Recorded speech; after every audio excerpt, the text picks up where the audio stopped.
Hello everyone, and welcome to Cooking with Zara and Kendall. I'm Zara. And I'm Kendall, and today it is Sulfur Saturday. Ooh, ah.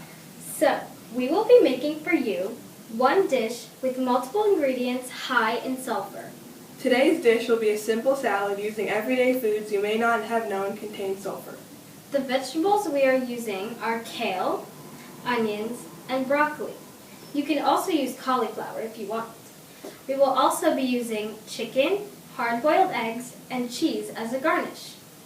For extra flavor, we will be adding some strawberries and almonds. By the way, all of the ingredients we are using are organically grown. So, for our supplies we have 1 large bowl, 9 small bowls, 1 large knife, a cutting board, a cheese grater, and the ingredients, of course. But before we begin our dish, did you know that sulfur was discovered in China in 2000 BC? And although the person who discovered sulfur is unknown, a man named Antoine Lavoisier convinced the scientific community that sulfur was, in fact, an element. If that isn't cool enough, sulfur is also Latin for a burning stone. Very interesting, Kendall. Now let's begin cooking. First, we will cut up the vegetables. In the spirit of Sulfur Saturday, why don't you teach our wonderful viewers at home a little bit about sulfur itself? No problem, Zara. As you can see, sulfur is right here on the periodic table. Its chemical letter is S, and its chemical density is 2.07 grams divided by centimeters cubed. It is in group 16 and in row 3 to be exact. It is also a part of the chalcogen family. Wow, great. I didn't know that, and I'm sure our viewers didn't either. Now that I've cut up the broccoli, why don't you start cutting up the onions? Man, I hate cutting these. They always make me cry. I know, right? Hashtag chef problems. Oh, Kendall, did you know that since sulfur's atomic number is 16, it has 16 protons, neutrons, and electrons? Here I have an illustration of the atomic structure. You also may not have known that the atomic mass is 32.065 grams, and sulfur is classified as a non-metal. There are many compounds sulfur is contained in, but I'll just name 2. Sulfuric acid and sulfur dioxide. Sulfuric acid is a highly corrosive, strong mineral acid and is used in many cleaning agents, such as drain cleaner and also in batteries. Sulfur dioxide is a gas with a pungent smell. It acts as a food preservative for dried fruits such as raisins, dried prunes, and apricots.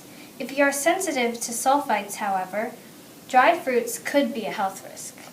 There sure is a lot I didn't know about sulfur. Before Sulfur Saturday, I had no idea that there were so many foods with sulfur in them. I thought sulfur was only in eggs, but now I know that I eat something with sulfur in it quite often. I guess you learn something new every day. Yep, and I'm sure that everyone watching this is finding it just as educational. I'm sure they'll finish watching feeling extra informed. I bet if anybody were grading us for all the information we know, we would get an A. I mean, we wouldn't get any other grade, right? Of course not. Only a crazy person would give us something lower. Anywho, let's move on to the strawberries. I'll cut those up. You can start cutting the cheese. I hope you mean it literally and not something else. Don't worry. You can grade it. Cheese is one of my favorite foods, especially when it's melted, so I can make nachos. Who doesn't love great nachos? Cheese melts pretty quickly, but sulfur on the other hand does not. How hot does it have to be in order for sulfur to melt? 115.21 degrees Celsius or 239.38 degrees Fahrenheit. That's pretty darn hot, if I do say so myself. Whoa! How long does it take to freeze and boil? 115.36 degrees Celsius or 239.65 degrees Fahrenheit is its freezing point. 444.6 degrees Celsius, or 832.28 degrees Fahrenheit, is its boiling point. That's crazy. Sulfur truly is an amazing element. I'm so glad we did Sulfur Saturday. All right, I'm done with the cheese. Are you done with the strawberries? Uh-huh. Now let's cut the hard-boiled eggs. So, do you know sulfur was used in other ways? Actually, in ancient times, the Romans used to burn sulfur and use the fumes to purify and cleanse a room of any evil spirits. That's where it got the name burning stone. Oh, wow. Sulfur must have been extremely important back then. How is it used now? Well, it's used in black gunpowder, fireworks, and matches since it burns so easily. We know so much about sulfur, it's not even funny. If TV critics used letter grades, it would be a crime not to get a good grade. Why, yes. Yes, it would. Now let's move on to the chicken. Would you like to do the honors? I would love to, Kendall. Chicken is a solid, just like sulfur at room temperature. Oh, really? Chicken is a solid. I had no idea. Ha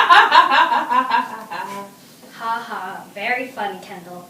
Anyway, enough of your witty banter. Why don't you make yourself useful and chop the almonds and wash the kale? Oh, all right. Oh my goodness. Guess what, folks? It's time for the fun facts. Fun facts. Did you know that sulfur is the 10th most abundant element in the universe? And one of Jupiter's moons, Io, is yellow because it is covered in sulfur and compounds of sulfur. When the volcanoes on that moon erupt, it spews molten sulfur. Isn't that so cool, Kendall? Yeah, that's super cool, Zara. Well, I'm finished with the almonds and kale, and it looks to me like we have prepared all of the ingredients. So now all we have to do is combine them. Great. First we'll add the kale,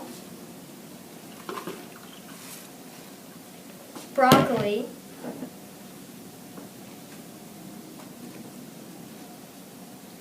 onions, and chicken, since they are the basis of the salad. Next, we'll add the hard-boiled eggs, strawberries,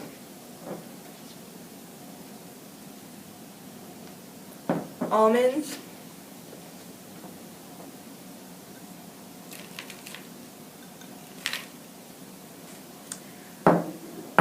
and of course the cheese, because they are all the toppings.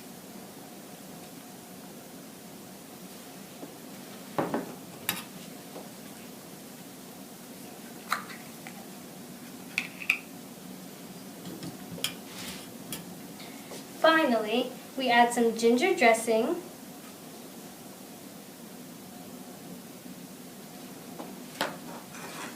give the salad a little toss,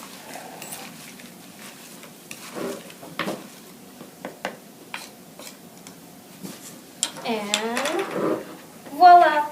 Our sulfur salad is complete. Woo! Now for the best part, the taste test.